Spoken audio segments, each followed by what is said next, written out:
सुनिए बहन ली, हाल ही में आपके पति की कीमोथेरेपी हुई है। अब उनकी तबीयत कैसी है? काफी बेहतर हैं। दरअसल वे आज सुसमाचार साझा करने गए हैं। परमेश्वर का परमेश्वर का धन्यवाद। धन्यवाद। पिछले साल आप दोनों को सेहत की समस्याओं से जूझना पड़ा। आपने इससे बहुत कुछ सीखा होगा। क्या आप अपना अनुभव हमें बता सकती हैं? जरूर। पिछले साल अप्रैल में मुझे अचानक पीठ में दाईं ओर बहुत तेज दर्द महसूस हुआ। मैंने सोचा मोच आ गई होगी, तो मैंने इस पर ज्यादा ध्यान नहीं दिया। मुझे लगा दवाई की पट्टी लगा लूंगी तो ठीक हो जाएगा, लेकिन उस पट्टी से कोई फायदा ही नहीं हुआ। पीठ का दर्द बढ़ता गया। लगता था जैसे कोई सुई चुभा रहा हो। मेरी छाती से लेकर पीठ तक सुई चुभने जैसा दर्द हो रहा था। हालत बुरी होने पर लगा जैसे कोई मांसपेशियों और हड्डियों को नोच रहा हो। दर्द इतना ज्यादा था कि शब्दों में बता नहीं सकती। कई रातों तक मैं दर्द के मारे सो नहीं पाई। जब दर्द बर्दाश्त के बाहर हो गया तो लगा कि अब डॉक्टर को दिखाना ही होगा। मगर मैंने कुछ लोगों के साथ सुसमाचार साझा करने के लिए एक बैठक तय की थी। चेकअप के लिए गई तो बैठक में जरूर देरी हो जाएगी। सोचा उनके साथ बैठक करने के बाद किसी दिन चली जाऊं। और फिर सब तो परमेश्वर के हाथ में है। बस अपना कर्तव्य निभाते रहना है। हो सकता है मैं बेहतर महसूस करने लगूं। मैंने दर्द सहने के लिए खुद को मजबूत किया। और उस बैठक के बाद मैं चेकअप के लिए अस्पताल चली गई। देखते ही डॉक्टर ने बहुत गंभीरता से कहा, आपने यहाँ आने में इतनी देर क्यों की? ये कोई मामूली बात नहीं है। यह वायरस के कारण पैदा हुआ दाद है और शरीर के अंदरूनी हिस्से में है। ये आपकी त्वचा पर भी दिखने लगा है। अगर आपने फौरन इलाज नहीं कराया और वायरस आपके बोन मैरो में पहुंच गया तो आपकी जान भी जा सकती है। इतना बुरा है? बिल्कुल। मुझे जोर का झटका लगा नहीं था कि समस्या इतनी गंभीर होगी कि मेरी जान भी जा सकती है। मैंने सोचा मैं कई सालों से कर्तव्य निभा रही हूँ, सुसमाचार साझा कर रही हूँ, तो मेरे साथ ऐसा कैसे हो सकता है? मैंने अपना कर्तव्य निभाने के लिए घर बार और करियर पर भी ध्यान नहीं दिया, और पीड़ा भी सही।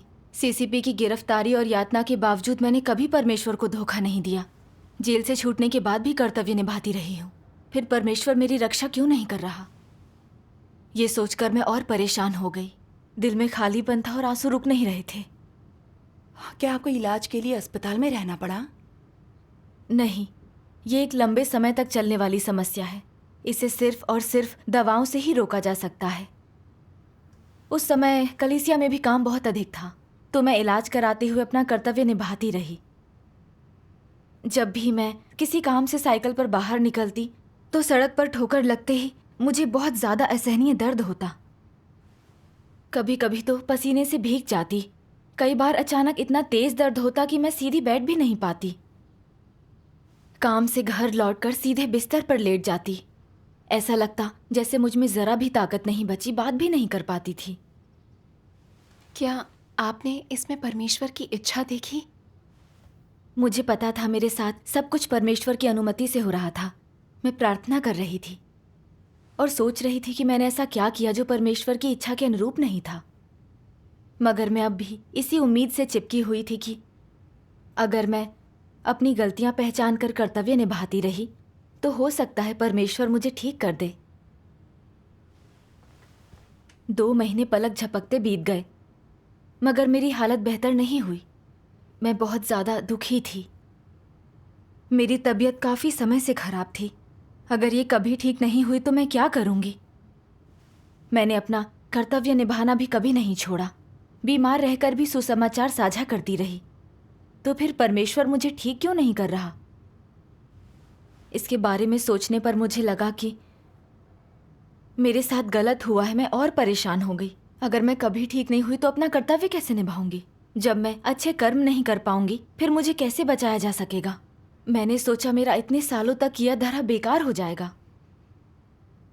मैंने तय किया मुझे अपनी सेहत के लिए ऊर्जा बचानी चाहिए। देखूं क्या होता है। उसके बाद मैंने अपने कर्तव्य में दिल लगाना कम कर दिया।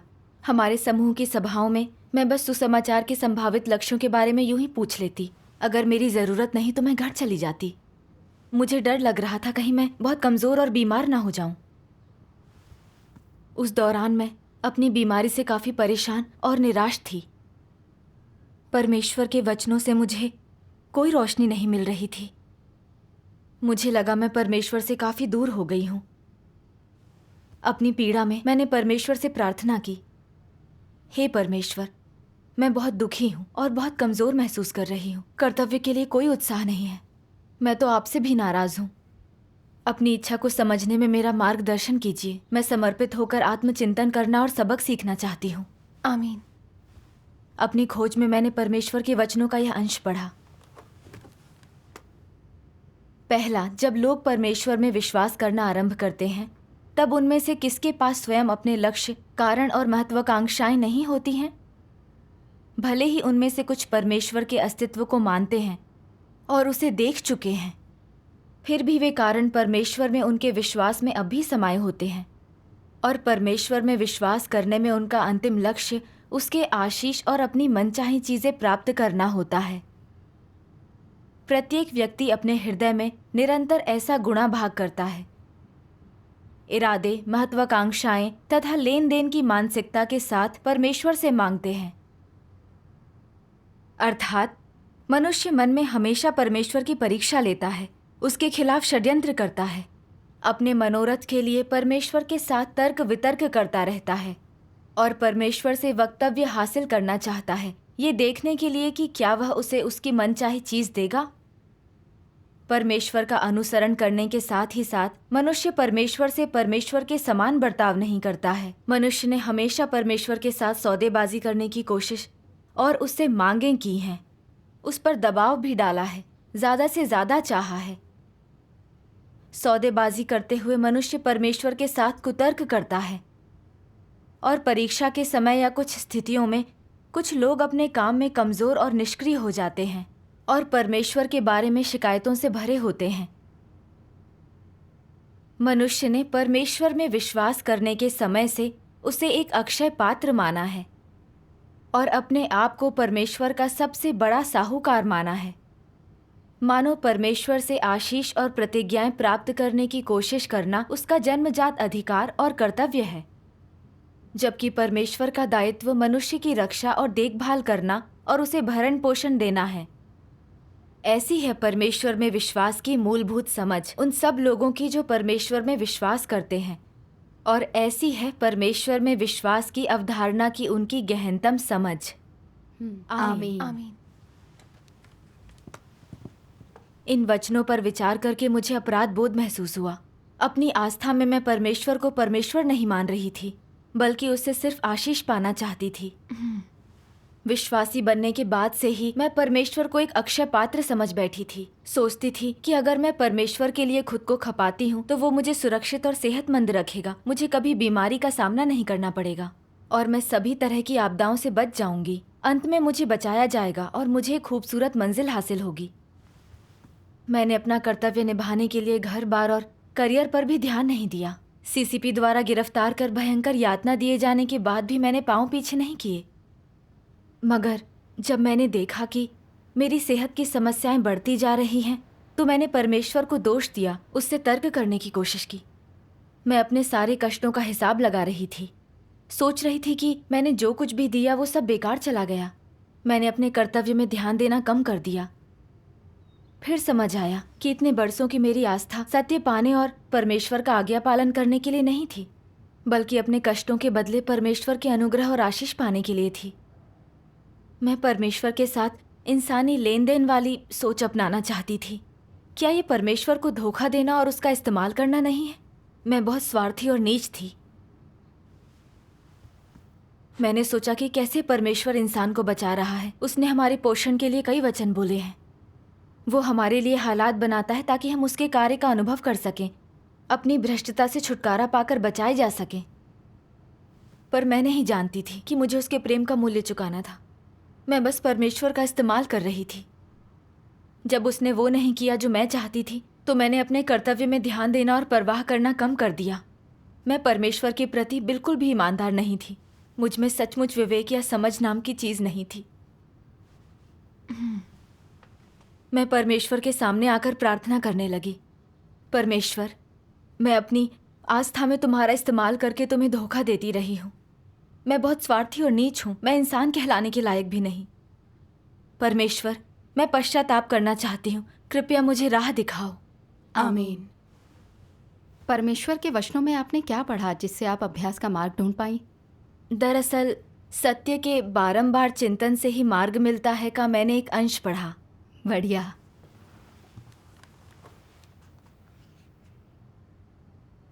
कई मामलों में परमेश्वर के परीक्षण एक बोझ होते हैं जो वह लोगों को देता है।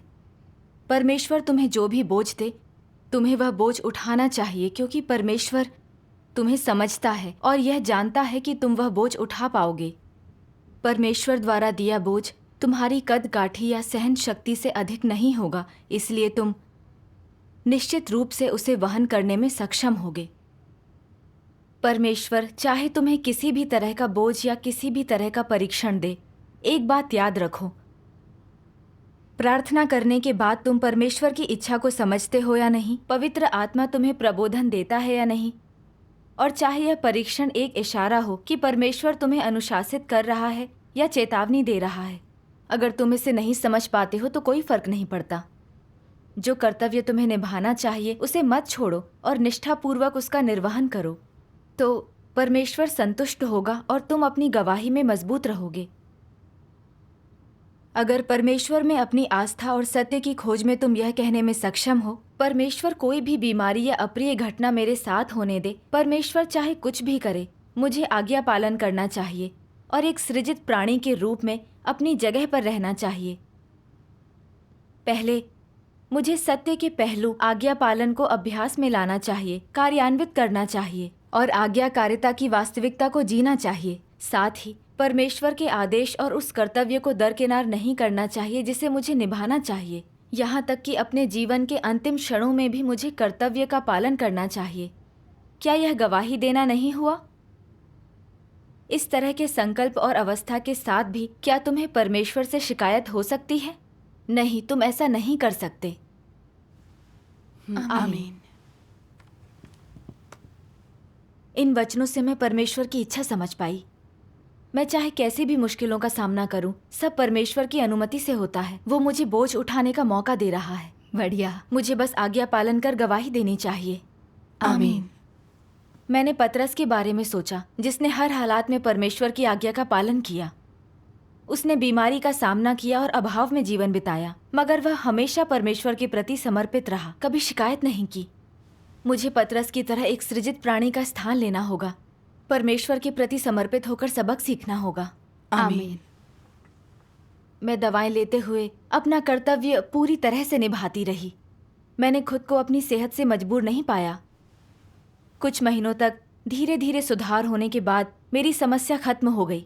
मैं परमेश्वर की बहुत आभारी थी। परमेश्वर का धन्यवाद। तो फिर आपके पति कब बीमार पड़े? सितंबर में एक दिन मैं सुसमाचार साझा करके घर आई तो उन्हें देखकर लगा जैसे उनके मन में कुछ चल रहा हो। उन्होंने बताया कि वे एक दिन पहले नियमित चेकअप के लिए गए थे, तो डॉक्टर ने कहा कि अगले दिन जाकर एमआरआई करा लें। ये सुनकर मेरा दिल बहुत ज़्यादा बेचैन हो गया, क्योंकि एमआरआई के लिए जाना कोई साधारण बात नहीं थी। मैंने सोचा कहीं उन्हें कोई गंभीर बीमारी तो नहीं हो गई। उस रात मैं बिल्कुल नहीं सो पाई, बिस्तर पर करवटें बदलती रही। मैंने ये सोचकर खुद को दिलासा दिया कि शायद कोई बड़ी समस्या नहीं होगी। वे भी एक विश्वासी हैं और मैंने घर से बाहर जाकर अपना कर्तव्य निभाया है, तो परमेश्वर उनकी रक्षा ज़रूर करेंगे। अगले दिन मैं उनके साथ अस्पताल गई। मैं हैरान रह गई जब मुझे पता चला कि उन्हें पैनक्रियाटिक कैंसर है। ये खबर सुनकर मुझे जोर का झटका लगा। मैं अवाक रह गई कि उन्हें कोई और नहीं बल्कि पैनक्रियाटिक कैंसर है। मैंने सुना कि इसका इलाज बहुत मुश्किल है और ये बहुत तेज़ी से बढ़ता है। इससे मरने की दर भी बहुत अधिक है। कई लोग तो इस बीमारी में कुछ महीने भी नहीं बच पाते। उनमें जीवन का जोश भरपूर था, मगर उनके पास कुछ ही महीने बचे थे। मुझे लगा जैसे मेरे ऊपर आसमान टूट पड़ा हो। मैंने सोचा मैं अभी अभी तो ठीक हुई हूँ और मेरे पति को कैंसर हो गया है, परमेश्वर मेरी रक्षा क्यों नहीं कर रहा? जब भी मैं अपने पति के कैंसर के बारे में सोचती तो मैं बहुत बुरी तरह से रोने लगती। अपनी पीड़ा में मैंने परमेश्वर से प्रार्थना की, उससे मेरे दिल की देखभाल करने और उसकी इच्छा को समझने में मेरा मार्गदर्शन करने की विनती की। फिर मैंने परमेश्वर के वचनों का यह अंश पढ़ा। परमेश्वर में अपने विश्वास में लोग भविष्य के लिए आशीर्वाद पाने की खोज करते हैं। यह उनकी आस्था में उनका लक्ष्य होता है। सभी लोगों की यही अभिलाषा और आशा होती है। लेकिन उनकी प्रकृति के भीतर के भ्रष्टाचार का हल परीक्षण के माध्यम से किया जाना चाहिए। जिन जिन पहलुओं में तुम शुद्ध नहीं किए गए हो, इन पहलुओं में तुम्हें परिष्कृत किया जाना चाहिए। यह परमेश्वर की व्यवस्था है। परमेश्वर तुम्हारे लिए एक वातावरण बनाता है, परिष्कृत होने के लिए बाध्य करता है, जिससे तुम अपने खुद के भ्रष्टाचार को जान जाओ। अंततः तुम उस बिंदु पर पहुंच जाते हो जहां तुम मरना, अपनी योजनाओं और इच्छाओं को छोड़ना, परमेश्वर के शासन और योजना के प्रति समर्पित होना पसंद करते हो। इसलिए अगर लोगों में बरसों का शुद्धिकरण नहीं है या कुछ हद तक कष्ट नहीं सहे हैं, तो वे अपनी सोच और हृदय में दैहिक भ्रष्टाचार के बंधन से मुक्त नहीं हो पाएंगे। जिन भी पहलुओं में तुम अभी तक शैतान के बंधन में हो, जिन भी पहलुओं में अभी तक तुम्हारी इच्छाएं और अपेक्षाएं हैं, यही वे पहलू हैं जिनमें तुम्हें कष्ट उठाना होगा। केवल दुख से ही सबक सीखा जा सकता है, जिसका अर्थ है सत्य पाने और परमेश्वर के इरादे को समझने में समर्थ होना। वास्तव में कई सत्यों को कष्टदायक परीक्षणों के अनुभव से समझा जाता है। कोई भी व्यक्ति आरामदायक परिवेश या अनुकूल परिस्थिति में परमेश्वर की इच्छा नहीं समझ सकता, उसकी सर्वशक्तिमत्ता और बुद्धि को नहीं पहचान सकता है या उसके धार्मिक स्वभाव को नहीं समझ सकता। यह असंभव होगा। आमीन। आमीन। आमीन। इन वचनों की रोशनी में मैंने आत्मचिंतन किया। जब मैं बीमार थी, परमेश्वर के वचनों के न्याय के जरिए मुझे एहसास हुआ था कि मेरी सोच गलत थी। मैं आशीष पाने की चाह रखती थी। फिर अपनी हालत की परवाह न करते हुए मैं समर्पित होने को तैयार थी। मैंने सोचा मैं आशीष पाने की अपनी इच्छा त्याग दूंगी। पर जब मेरे पति को कैंसर हुआ तो मैं परमेश्वर को दोष देने से खुद को रोक नहीं पाई। मुझे लगा परमेश्वर को हमारी रक्षा करनी चाहिए क्योंकि हम विश्वासी हैं। मैंने देखा कि आशीष पाने की मेरी इच्छा कितनी गहरी थी। हाँ, अगर परमेश्वर ने मुझे उजागर नहीं किया होता तो मुझे कभी एहसास ही नहीं होता। सही बात है। परीक्षणों और शुद्धिकरण के बिना हम अपनी भ्रष्टता और कमियों को नहीं पहचान सकते। इस तरह हम कभी नहीं बदलेंगे, परमेश्वर द्वारा बचाए नहीं जाएंगे। हाँ, बिल्कुल सही। फिर मुझे एहसास हुआ कि मुझे अपने पति की बीमारी से सबक सीखना होगा। परमेश्वर को दोष देना बंद करना होगा। मैंने शांत मन से विचार किया। जब मेरे पति को कैंसर हुआ तो मैं परमेश्वर को गलत समझने से खुद को क्यों नहीं रोक पाई? क्यों मैं अभी आशीष और अनुग्रह पाने की इच्छा रखती हूँ? फिर मैंने परमेश्वर के वचनों का एक वीडियो देखा। आइए इसे देखते हैं। जरूर। सर्वशक्तिमान परमेश्वर कहते हैं, मसीह विरोधियों की नजर में, उनके मन में और जिस तरह से वे चीजों को देखते हैं उसमें परमेश्वर का अनुसरण करने के कुछ फायदे होने चाहिए। बिना किसी फायदे के वे हिलने की जहमत नहीं उठाएंगे। यदि आनंद लेने के लिए प्रसिद्धि, लाभ या हैसियत न मिले तो परमेश्वर में विश्वास करने का कोई मतलब नहीं है। व्यक्ति को पहले फायदे में परमेश्वर के वचनों में उल्लिखित वादे और आशीष मिलने चाहिए और उन्हें कलीसिया में प्रसिद्धि, लाभ और हैसियत का आनंद भी मिलना चाहिए। परमेश्वर के विश्वासियों को दूसरों से अलग दिखना चाहिए, उन्हें विशेष होना चाहिए। अविश्वासियों को ये चीजें नहीं मिलनी चाहिए और विश्वासियों को इनका आनंद लेना चाहिए। यदि ऐसा नहीं है तो ये प्रश्न उठता है कि क्या ये परमेश्वर है?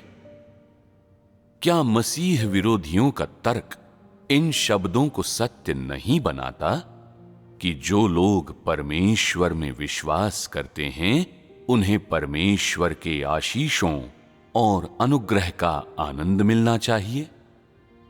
क्या ये वचन सत्य हैं? ये वचन सत्य नहीं हैं, ये भ्रम हैं, ये शैतान के तर्क हैं और इनका सत्य से कोई संबंध नहीं है। क्या परमेश्वर ने कभी कहा है यदि लोग मुझ पर विश्वास करेंगे तो वे निश्चित ही आशीष पाएंगे। ये सत्य है। परमेश्वर ने न कभी ऐसा कहा है और न ही किया है। जब आशीषों और आपदाओं की बात आती है तो खोजने के लिए सत्य हैं। वे कौन से बुद्धिमत्ता पूर्ण वचन हैं जिनका लोगों को पालन करना चाहिए? अय्यूब ने कहा, क्या हम जो परमेश्वर के हाथ से सुख लेते हैं दुख न लें? क्या ये वचन सत्य हैं? ये एक मनुष्य के वचन हैं। उन्हें सत्य की ऊंचाइयों तक नहीं पहुंचाया जाना चाहिए, हालांकि उनका कुछ अंश सत्य के अनुरूप है। उनका कौन सा अंश सत्य के अनुरूप है? लोग आशीष प्राप्त करते हैं या आपदा झेलते हैं, ये सब परमेश्वर के हाथों में है। ये सब परमेश्वर के प्रभुत्व के अधीन है। ये सत्य है। क्या मसीह विरोधी यही मानते हैं? नहीं। वे इसे क्यों नहीं मानते? वे इसे क्यों स्वीकार नहीं करते? परमेश्वर के विश्वासी होने के नाते मसीह विरोधी आशीष पाना और आपदाओं से बचना चाहते हैं। जब वे किसी ऐसे व्यक्ति को देखते हैं जिसे आशीष प्राप्त हुआ है, जिसका हितलाभ हुआ है, जिस पर अनुग्रह किया गया है, जिसने बहुत अधिक लाभ प्राप्त किया है और जिसने अधिक भौतिक सुख, बेहतर भौतिक व्यवहार प्राप्त किया है, तो वे मानते हैं कि ये परमेश्वर द्वारा किया गया है, अन्यथा ये परमेश्वर के कार्य नहीं हैं। निहितार्थ ये है, यदि तू परमेश्वर है तो तू केवल लोगों को आशीष दे सकता है। तू उन पर आपदा या पीड़ा नहीं डाल सकता। तभी लोगों के तुझ पर विश्वास करने का कोई मूल्य और कोई मतलब है। यदि तेरा अनुसरण करने के बाद भी लोग विपत्ति से घिरते हैं, यदि वे फिर भी पीड़ा झेलते हैं, तो वे तुझ पर विश्वास क्यों करें? वे ये नहीं मानते कि सब कुछ परमेश्वर के हाथों में है, कि परमेश्वर सबको आदेश देता है। और वे इसे क्यों नहीं मानते? क्योंकि मसीह विरोधी आपदा से डरते हैं। वे केवल लाभ पाना चाहते हैं, अनुग्रह पाना चाहते हैं, आशीष पाना चाहते हैं। वे परमेश्वर की संप्रभुता या व्यवस्थाएं स्वीकार नहीं करना चाहते, बल्कि परमेश्वर से केवल लाभ प्राप्त करना चाहते हैं। ये उनका स्वार्थी और घृणित दृष्टिकोण है। इससे पहले लोग किस आधार पर रहते थे? सभी लोग स्वयं के लिए जीते हैं। मैं तो बस अपने लिए सोचूंगा, बाकियों को शैतान ले जाए। ये मानव प्रकृति का निचोड़ है। लोग अपनी खातिर परमेश्वर पर विश्वास करते हैं। वे चीजों को त्यागते हैं, परमेश्वर के लिए स्वयं को खपाते हैं और परमेश्वर के प्रति वफादार रहते हैं। लेकिन फिर भी वे ये सब स्वयं के लिए करते हैं। संक्षेप में, ये सब स्वयं के लिए आशीर्वाद प्राप्त करने के उद्देश्य से किया जाता है। दुनिया में सब कुछ निजी लाभ के लिए होता है। परमेश्वर पर विश्वास करना आशीर्वाद प्राप्त करने के लिए है, और आशीर्वाद प्राप्त करने के लिए ही कोई व्यक्ति सब कुछ छोड़ देता है, और आशीर्वाद प्राप्त करने के लिए कोई व्यक्ति बहुत दुख का भी सामना कर सकता है। ये सब मनुष्य की भ्रष्ट प्रकृति का प्रयोग सिद्ध प्रमाण है। आमीन। परमेश्वर के वचन कितने व्यवहारिक और सटीक हैं। हाँ, परमेश्वर के वचन आशीष और दुर्भाग्य के बारे में मसीह विरोधियों की सोच बताते हैं। वे अपनी आस्था में आशीषों के पीछे भागते हैं, सोचते हैं कि उनकी आस्था के कारण उन्हें आशीष मिलेगी। जब ऐसा नहीं होता तो उन्हें लगता है कि आस्था का कोई मतलब नहीं और वे किसी भी पल परमेश्वर को धोखा देकर उसे छोड़ सकते हैं।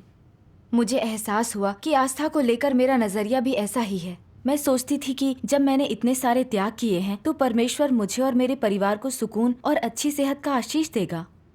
इसलिए मैंने खुद के या मेरे पति के बीमार होने पर परमेश्वर को दोष दिया और उसे गलत समझा। मैंने तो परमेश्वर के सामने अनुचित मांगें भी रखीं। मैं चाहती थी वो मेरे पति का कैंसर ठीक कर दे। जब परमेश्वर ने वो किया जो मुझे पसंद नहीं था तो मेरा अपने कर्तव्य पर ध्यान देने का मन नहीं हुआ। फिर मैंने जाना कि आस्था को लेकर मेरी सोच कितनी बेतुकी थी। सही है। सच तो यह है, परमेश्वर ने ऐसा कभी नहीं कहा कि विश्वासियों के साथ बुरी चीजें नहीं होंगी। वो सभी चीजों पर राज करता है। जन्म, मृत्यु, बीमारी और सेहत सब उसी के हाथ में है और विश्वासी इससे अलग नहीं है। परमेश्वर से हमें आशीष ही नहीं बल्कि दुर्भाग्य भी मिलता है। कर्तव्य निभाना सबसे बुनियादी चीज है जो सृजित प्राणी को करनी चाहिए। इसका आशीष मिलने से कोई लेना देना नहीं है। आमीन। मगर शैतान ने मुझे इतनी गहराई तक भ्रष्ट कर दिया था कि मैं हर व्यक्ति अपनी सोचे बाकियों को शैतान ले जाए और फायदा ना हो तो उंगली भी मत उठाओ जैसे शैतानी जहर के मुताबिक जी रही थी। मैं स्वार्थी थी। मैंने परमेश्वर को इस्तेमाल की चीज समझ लिया था। अपनी पीड़ा और कड़ी मेहनत के बदले मैं परमेश्वर से आशीष पाना चाहती थी। जब परमेश्वर ने मेरे निजी हितों पर चोट की तो उसके लिए मेरे मन में शिकायतें और गलतफहमियां भर गईं। मैंने उससे तर्क करते हुए उसका विरोध किया। मैं किस तरह की विश्वासी थी? मैं तो एक गैर विश्वासी, स्वार्थी, नीच और घटिया इंसान थी। इसका एहसास होने पर मुझे बहुत डर लगा। मैंने देखा कि अपनी आस्था में मैंने सत्य के अनुसरण पर नहीं बल्कि सिर्फ अनुग्रह और आशीष पाने पर ध्यान दिया। मैं परमेश्वर के विरोध के मार्ग पर चल रही थी। इस तरह मुझे कभी सत्य हासिल नहीं होगा। मेरा भ्रष्ट स्वभाव नहीं बदलेगा। आखिर में मुझे हटा दिया जाएगा। हाँ, इससे मुझे पौलुस की याद आती है। उसने भी प्रभु के कार्य के लिए काफी पीड़ा सही थी, मगर उसने सत्य का अनुसरण नहीं किया, ना परमेश्वर को जानना चाहा। बाहर से तो उसने काफी मेहनत की और बहुत से त्याग किए, मगर ये सब सिर्फ इनाम और ताज पाने के लिए था। उसने कहा, मैं तो अच्छी कुश्ती लड़ चुका हूँ, मैंने अपनी दौड़ पूरी कर ली है, मैंने विश्वास की रखवाली की है, भविष्य में मेरे लिए धार्मिकता का वह मुकुट रखा हुआ है। इससे उसका मतलब यह था कि अगर परमेश्वर ने उसे ताज और इनाम नहीं दिया तो वो धार्मिक नहीं था। वह अपनी मेहनत का इस्तेमाल परमेश्वर पर दबाव डालने और उसके खिलाफ काम करने के लिए करना चाहता था। उसने परमेश्वर के स्वभाव का अपमान किया और परमेश्वर ने उसे दंड दिया। हाँ, अपनी आस्था में सत्य का अनुसरण न करके सिर्फ आशीषों के पीछे भागना बहुत खतरनाक है। हाँ, फिर मैंने सचमुच देखा परमेश्वर मेरा न्याय करके मुझे उजागर करने के लिए उस हालत का इस्तेमाल कर रहा था। अगर परमेश्वर ने मुझे उजागर नहीं किया होता तो मैं अपनी भ्रष्टता और दूषित आस्था को नहीं पहचान पाती। मुझे शुद्ध करके बदला नहीं जा सकता था। परमेश्वर के उद्धार के लिए मैंने तहे दिल से उसका धन्यवाद किया। परमेश्वर का ईश्वर का धन्यवाद। धन्यवाद। फिर मैंने एक और अंश पढ़ा जो जिन्हें पूर्ण बनाया जाना है उन्हें शुद्धिकरण से अवश्य गुजरना चाहिए कि 5वें अंश से है। मैं पढ़कर सुनाती हूँ। ठीक है। शायद तुम्हें लगे आस्था का मतलब कष्ट सहना है, या परमेश्वर के लिए कई चीज़ें करना है, या देह की शांति पाना है, या इसलिए है कि तुम्हारी जिंदगी में सब ठीक रहे, तुम आराम से रहो। परंतु तुम्हारे विश्वास में ये तुम्हारे लक्ष्य नहीं होने चाहिए। यदि तुम इसके लिए विश्वास करते हो तो तुम्हारे दृष्टिकोण गलत हैं और तुम कभी पूर्ण नहीं बनाए जा सकते। परमेश्वर के कार्य, परमेश्वर का धार्मिक स्वभाव, उसकी बुद्धि, उसके वचन और उसकी अद्भुतता और अगाधता, इन सभी बातों को मनुष्यों को अवश्य समझना चाहिए। इस समझ को पा लेने के बाद तुम्हें इसका उपयोग अपने हृदय के व्यक्तिगत अनुरोधों, आशाओं और धारणाओं से छुटकारा पाने के लिए करना चाहिए। केवल इन्हें दूर करके ही तुम परमेश्वर की अपेक्षा पूरी कर सकते हो। केवल ऐसा करने से ही तुम जीवन प्राप्त कर सकते हो और परमेश्वर को संतुष्ट कर सकते हो। आस्था का उद्देश्य है परमेश्वर को संतुष्ट करना, उसके द्वारा अपेक्षित स्वभाव को जीना। ताकि इन अयोग्य लोगों द्वारा परमेश्वर के कार्यकलाप और महिमा व्यक्त हो। आस्था के बारे में यही सही दृष्टिकोण है और वो लक्ष्य है जिसे खोजना चाहिए। आमीन। परमेश्वर के वचनों ने दिखाया कि मुझे किस चीज़ का अनुसरण करना चाहिए।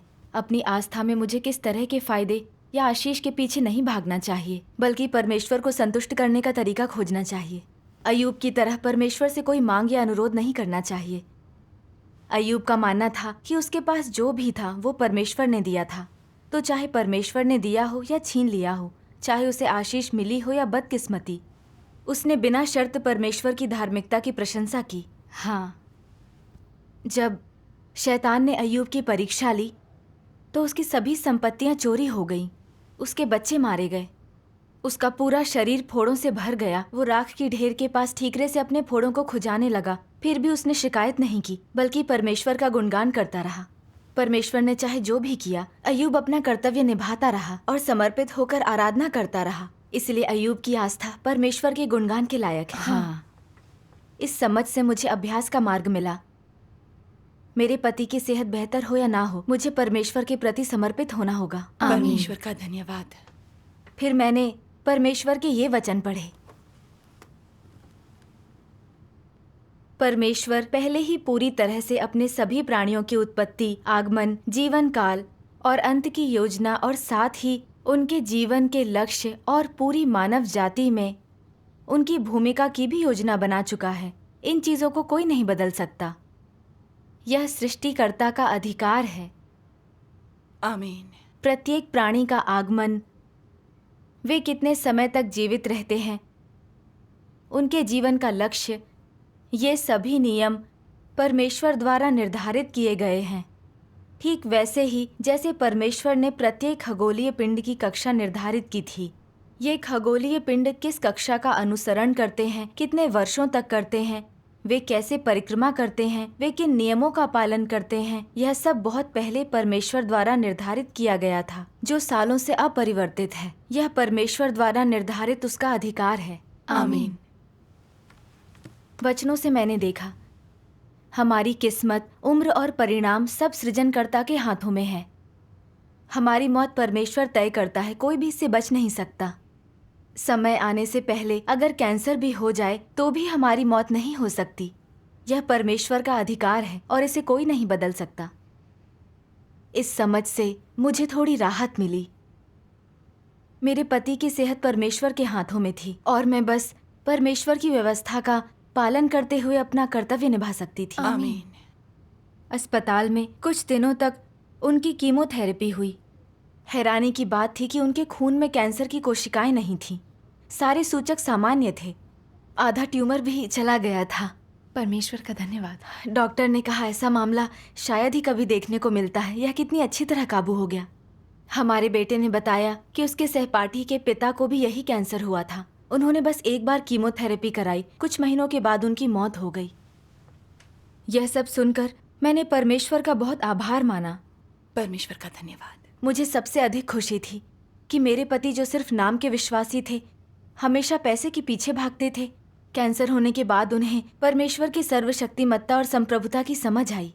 फिर उन्होंने परमेश्वर के कर्मों की अपनी गवाही साझा की। परमेश्वर का धन्यवाद। बहुत बढ़िया। मैंने देखा इंसान को बचाने का परमेश्वर का कार्य कितना व्यवहारिक है।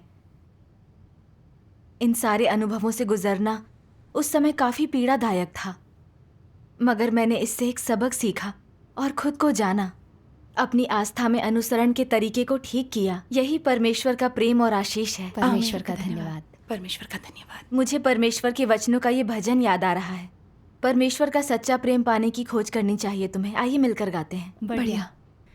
今天新世纪的神必须进入正轨，新神不应该是只求得福，而应该是追求爱神认识神，应该是追求爱神认识神。借着神开启，借着个人的追求，能吃喝神话，吃喝神话，产生对神真实的认识，有发自内心的对神真实的爱。就是说，你对神的爱是最真实的，无人能破坏你对神的爱，无人能拦阻你对神的爱。这是你信神，就走上正轨了，就证明你是属神的人了，因为你的心已被神占有了，再没有什么能占有你了，再没有什么能占有你了。